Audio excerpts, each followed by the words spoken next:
Hi guys, Glenn here from Game Reviews and welcome back. Today we have more Helldivers 2 news. Now we're going to drop some important information for the Helldivers community, so make sure you stick around for the whole video. We will segment this off, but what we're going to speak about is actually the supply lines. And this morning we've actually noticed we have a defend on Malevelon Creek. So just when we thought it was over, it's still going, so we have to defend the creek now. Now the reason we have to defend the creek is that it's extremely important, is that supply lines from the creek has actually multiple avenues. So basically when it comes to the automatons, more so than the bugs, the supply lines in the game essentially are where the automatons can move around the map or send forces to other planets, other sectors as well. So the more we cut those supply lines off, the better. And then it's also how we're actually going to move planet to planet.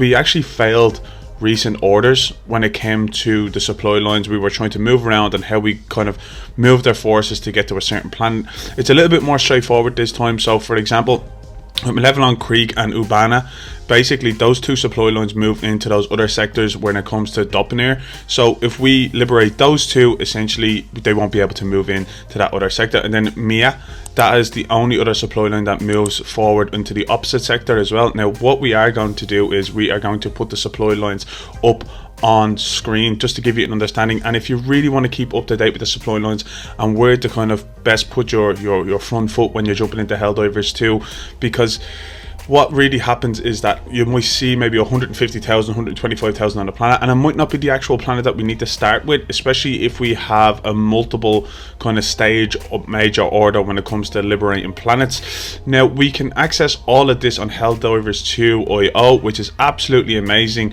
I will leave a link down in the description, and there has been an app as well on the Google Play Store which you can keep track of all the Helldivers 2 information, news and supply lines. But the supply lines basically give us an indication of how we should be moving around the map and on the Galactic War table, on that map in general, and then essentially where our enemies might be moving on to next. So that should be on screen right now for yourself, and as you can see, it's these lines moving around each sector. So you'll see that there's multiple aspects from Malevelon Creek, there is multiple aspects for Urbania, there is an aspect for Maya going into that opposite sector as well. So this is why they're extremely important and why we have multiple planets to liberate in the final sector of the automatons. No one said it was going to be easy. No one said it was going to be a stroll in the park to push the automatons back, but it's what's next for the automatons. So I do believe that we're probably going to get one big major push from the automatons, which is going to be that big gunship. So they're obviously really ramping this up. This gunship is going to be probably insane for us to fight against. It's probably going to be on a smaller level. I really hope it's not, but I'd like to see it on those bigger level 40-minute levels.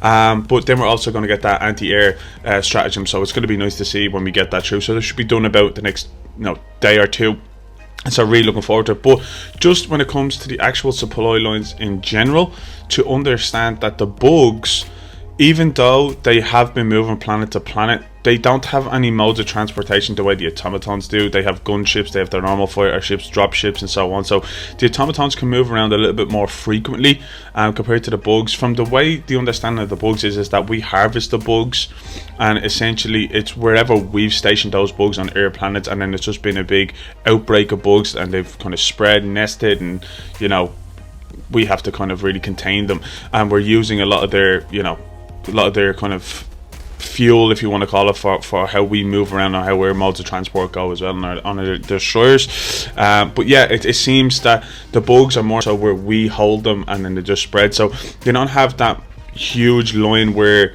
they can just spread into multiple different avenues. They do have supply lines, but if you actually look at it, you'll see that it's more so air supply lines going in more so than going out on the right side of the Galactic War table, where the automatons they can move around a lot more as well. So the big thing is to look at of how the top and the bottom of the actual supply line map is, because we are getting the Illuminate. It's going to be crazy. They're going to be a lot more difficult. There has been hints of shielded big enemy warships from the automatons with cloaking devices around them being spotted in the sky. So as much as you think you're just running and gunning, you got to keep your head down. There's bullets flying, there's lasers flying, there's Terminators chasing you. From time to time, if you take a look up into the sky, you might see some crazy stuff, which is so cool from Helldivers 2. And I think think it just brings that spark of interest to the whole community, and that's why we love Helldivers 2. And then just to kind of to double back on the Helldivers 2.io, there is a lot of information, and I am going to leave a link down below for you to check it out if you haven't checked it out already. Essentially, you'll see the war progression, you'll see the planet progression. It'll give you an overall estimate time when it's going to be done, so maybe you can kind of balance when if you're in work, or you know, you got a day off or anything like that, to kind of jump in and help out on those planets. And then also it gives you an update on the armory sets as well. It gives you an update on kind of potential new stuff coming. So it's so amazing to kind of see this being made. It would have been great to see it from the Arrowhead studio to give us this as well, but then once again, there has been an app that has been developed as well, and we'll put a link below to kind of give you an understanding on the Apple Store and the Google Play Store to keep you all up to date with Helldivers 2. But that is the kind of overview of the supply lines. I wanted to bring that to the community, give you an understanding, and once again, guys, don't forget to hit a like, hit a subscribe to stick around for all the latest Helldivers 2 news. I've been Glenn, you've been great, and I'll see you on the next one.